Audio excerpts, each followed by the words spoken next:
కలకత్తాలోనండి ఒక దేవాలయం ఉంది, మీరు కూడా చూచుంటారు.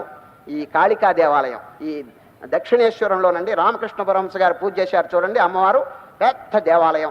అక్కడ విగ్రహం అమ్మవారిది ఎట్లా ఉంటుంది తెలుసండి, బ్రహ్మాండమైనటువంటి విగ్రహం, చాలా పెద్దదండి. ఏది అమ్మవారు దేవి కాళికాదేవి.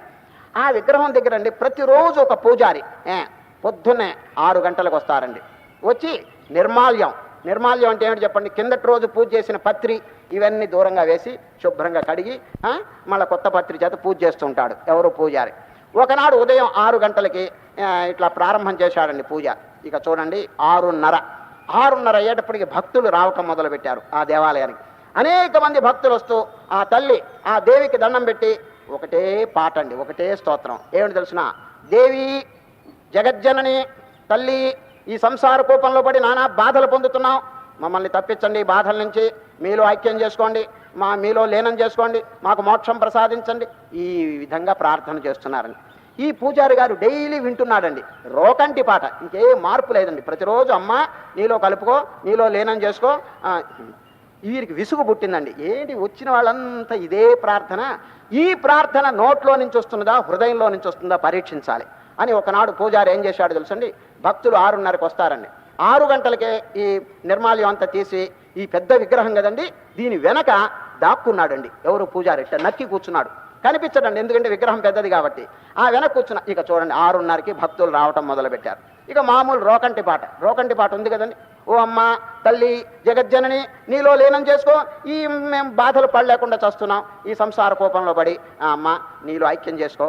ఇట్లా ప్రార్థన చేస్తే ఆ పూజారి ఏమన్నాడు తెలుసండి, వెనక నుంచి సన్నగా కేక వేశాడు, ఓ భక్తులారా, ఎవరెవరు నాలో లీనం కావాలని చెప్పి అనుకుంటారో ఇప్పుడే విగ్రహానికి గనక దగ్గరగా వస్తే నాలో కలుపుకుంటాను అన్నాడండి వాడు. ఆ పూజారి సన్నగా కేకేశాడు, ఎవరికైనా ఇష్టం ఉంటే నాలో ఐక్యం కావాలని విగ్రహానికి దగ్గరగా వస్తే ఇప్పుడే లీనం చేసుకుంటాను అని పూజారికి, అంటే అమ్మవారు కేకేసినట్టు, అమ్మవారు పలికినట్టు. ఇక చూడండి అమ్మవారు ఆ వాక్యం చెప్పారని ఈ భక్తులు ఒకరి మొహం ఒకరు చూసుకుంటూ ఇంటి దగ్గర అన్ని పనులు పెట్టుకుని ఇప్పుడైనా ఐక్యం అని ఒక్కొక్కళ్ళు జారుకుంటున్నారండి ఇంటి దగ్గర అన్ని పనులు పెట్టుకుని, ఇంకా పిల్లకి పెళ్లి చేయలేదు, వాడికి ఏమో చదువు చెప్పలేదు, ఈ విధంగా ఇంటి గొడవలన్నీ జ్ఞాపకం వచ్చి ఎబ్బే ఇప్పుడైనా ఐక్యం అని చెప్పి అందరూ దగ్గరగా ఉంటే మళ్ళీ కలుపుకుంటుందేమో అమ్మగారు అని చెప్పి పారిపోయారండి. అందరూ వెళ్ళిపోయారు. అందరూ వెళ్ళిన తర్వాత పూజారి బయటికి వచ్చి ముక్కు మీద వేలేసుకున్నాడు అండి, రామరామ ఇది ఎక్కడ ప్రార్థన, రోజు కలుపుకుంటానంటే పారిపోతారు వీడు. ఏమంటే నిజంగా ఈ ప్రార్థనకి ఏమైనా వాల్యూ ఉన్నదా చెప్పండి అది. అదేవిధంగా భగవంతుని అనేక మంది స్తోత్రాలు చేస్తున్నారు, జపాలు చేస్తున్నారు, కానీ అది లాంఛనంగా ఉన్నదా లేకపోతే హృదయపూర్వకంగా ఉందా అదండి భగవంతుడు కనిపెడతాడు. సరే మీరు ఎన్ని జపం చేశారో నా క్వాంటిటీ భగవంతునికి సంబంధం లేదండి. సరే పరమాత్మ వచ్చినాడు, ఏమండి నమశివాయ ఎంతకాలం జపం చేశారు, రామకోటి ఎన్ని రాశారు, ఇవన్నీ అడగడండి. He does not want the క్వాంటిటీతో దేవునికి సంబంధం లేదు, బట్ హీ వాంట్స్ క్వాలిటీ. ఏ విధంగా ధ్యానం చేస్తున్నావు, నీకు ఏకాగ్రత ఉందా, ఏం భక్తి ఉన్నదా, ఇది విచారిస్తారండి. ఇప్పుడు చూడండి భగవద్గీత అంతా బోధించారు కదా శ్రీకృష్ణ పరమాత్మ.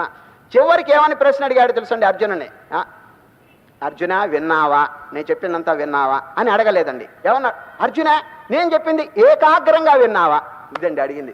శ్రీకృష్ణ పరమాత్మ ఎంత చక్కగా నేను చెప్పింది ఏకాగ్రంగా అదండి వారికి కావాల్సింది, వినటం కాదు, కాన్సన్ట్రేటెడ్ మైండ్. అది ఏకాగ్రతో గనక వింటే వెంటనే జీర్ణం అవుతుందండి.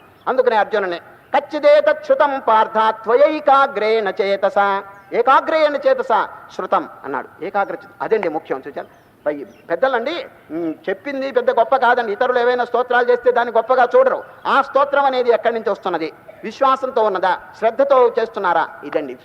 అనేక మంది అండి ఇది తెలియక ఊరికి క్వాంటిటీ పెంచుకుంటారండి. క్వాంటిటీ అంటే సంఖ్య పెంచుకుంటారు. ఏమండో నేను 1,00,000 జపం చేశాను, 1,000,000 బెల్లం అర్చన చేశాను, ఒత్తులు వెలిగించాను, 1,00,000 ఒత్తులు, మంచిదే, తప్పని నువ్వు ఇంత చేస్తున్నారు కదా, ఇన్ని ఒత్తులు వెలిగించారు, ఇంత చేశారు కదా, ఒక్కొక్క కార్యం చేసేటప్పుడు మీ మనస్సు ఎక్కడుంది, అదండి భగవంతుడు విచారించేది. సరే ఏకాగ్రంగా లేకపోతేనండి, కాన్సన్ట్రేషన్ లేకపోతే దానికి ఫలితం ఎక్కువ ఉండదండి.